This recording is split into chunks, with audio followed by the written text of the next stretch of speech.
For the last few months, I've been going through all the prehistoric scenes kits.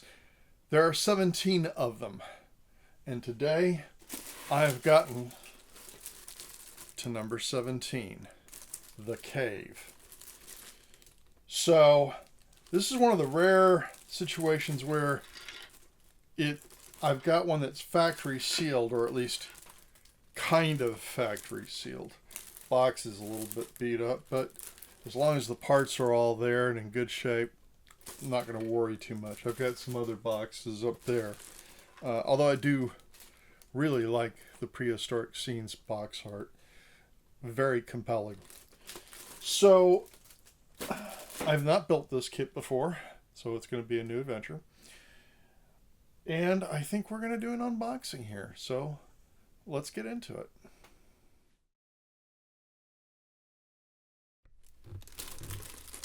Alright, so here's our box that has seen better days. Still has the factory plastic wrap on it. So let's just start off by getting rid of the plastic wrap here. And this came out, I believe, in the 70s. I forget what the date was on that. So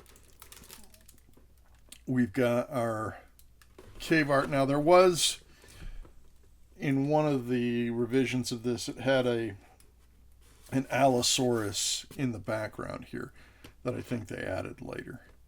But this one is a different box and it doesn't have it. So most of these had their advertising on one side, actually on both sides here. Not anything particularly spectacular. This does say no cement needed. We're going to be using cement. Ages 6 and up. I didn't realize that they started that young. Which kind of reinforces to me that these kits by Aurora were meant to be kind of, do-it-yourself action figures and play sets. That they were made more for kids. Alright, and then we have the box, which usually comes with a story. I'll go ahead and read that. The cave, hub of prehistoric man's existence around which his life revolved. The shelter from which he left on his hunting trips and to which he returned. The shielded areas where he cooked and ate. His protection against the elements and from the marauding animals, the center of his creative and artistic efforts, the core of his family life, the place of his origin and his death. Most prehistoric men lived close to the mouths of the caves, leaving the deeper and darker areas for hunting rituals and burials. Although the floors of many caves are rich with prehistoric hunting implements and tools, its famous cave at Lascaux in southwest France that has received the most attention for the walls of the Lascaux, and I'm probably butchering that, Lascaux cave, are covered with primitive paintings from the years 40,000 to 30,000 BC. One theory holds that animals on the cave walls were painted with the hope that it would bring the hunter good luck in his search for food and hides. Okay. And of course, we see some hunting tools here, a fire, some bones of previous kills. So let's go ahead and open it up here. Let's see what we've got. I'll try to be gentle about it. All right. Now, as was common for a lot of these kits, and I remember seeing this as a kid, it came with this timeline, which is kind of fun. Started with the trilobites down here all the way to Cro-Magnon man and lots of stuff in between. Fun little educational piece. And of course we have our instructions. These are the nice in-color instructions, like that. Later they go to black and white, which I think was a shame. Now, of course, we have the advertising here, which is very compelling. If you're a kid, like I was, 8 years old, looking at this is pretty compelling. And we have, of course, our instructions. So I have looked over the instructions before. I think the biggest issue in the assembly is going to be the floor. The walls to a certain degree, but more the floor. And I suspect there's going to be a lot of milliput being implemented here. So let's look at the parts. We have, all right, cave walls, floor parts. This is a roof. I'll try to lay these out so you can see them. Another roof part. All right, what else do we have here? A lot of these are loose. I thought there would be more on the sprues, but a lot of these parts are showing up to be kind of loose.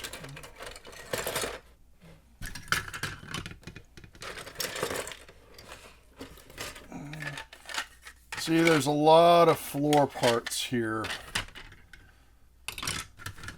which is leading me to why I think there's going to be a lot of putty.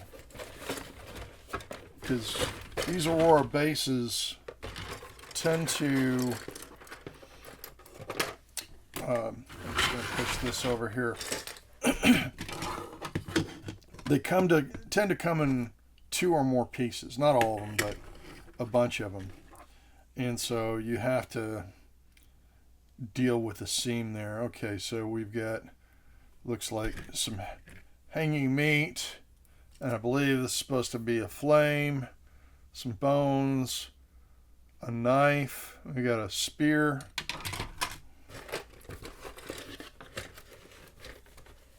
more bones, lots of loose parts, a skull, a hide, if I'm not mistaken. I'm not sure what that is. More bones. Skull, I think. I believe these are little parts that hold the base together, which I don't think I'm going to like that. More of the cave floor. Let's see what else we've got here. Very important, the nameplate. Love nameplates. Various bones and such. And let's see here. Spear piece. And I think that's it. So those are our parts here. I'll show the ones on the sprues here again.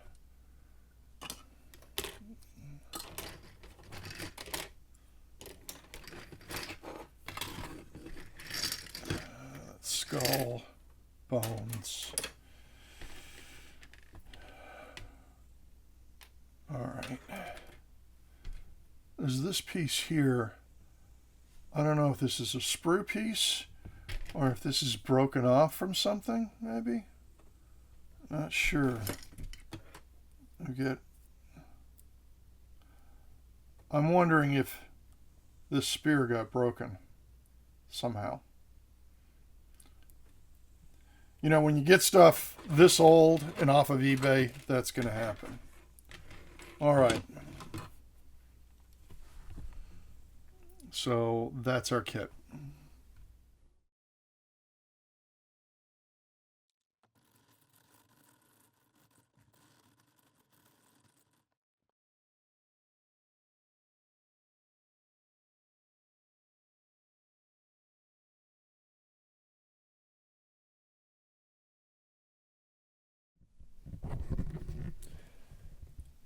As I was doing test fitting, I saw an issue. I'm going to go ahead and show it to you. This is a test fit of the cave, and there's 5 pieces to this base, which if you were trying to move it around, as I will be as I move it onto the shelf and maybe display somewhere else, it's going to be a problem, because it's going to be all wobbly and flimsy and very problematic. And I suspect the same for the walls. And also there's an issue with where this connects into here is going to determine where this piece goes. And there's no pins or anything, or, you know, what you might call mortise and tenon. There's nothing here that says this goes here and then connects up. So I'm going to have to sort that out. I'm thinking I'm going to have to assemble the walls as well and the ceiling, and then there are pins in the roof that I'll then be able to determine where this connects. But, you know, structurally it's, I don't know. I'm just going to have to sort it out.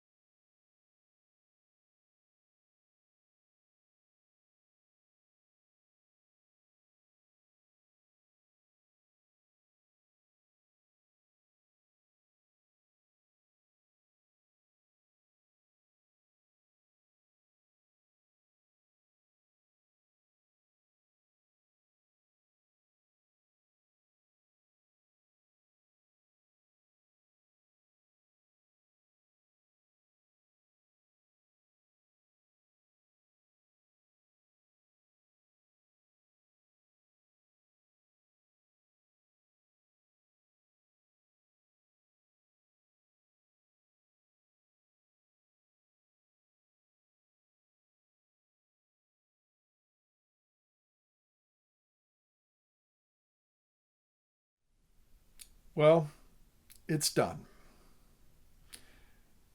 I will say that this was not my favorite kit of the Aurora Prehistoric Scene series to do.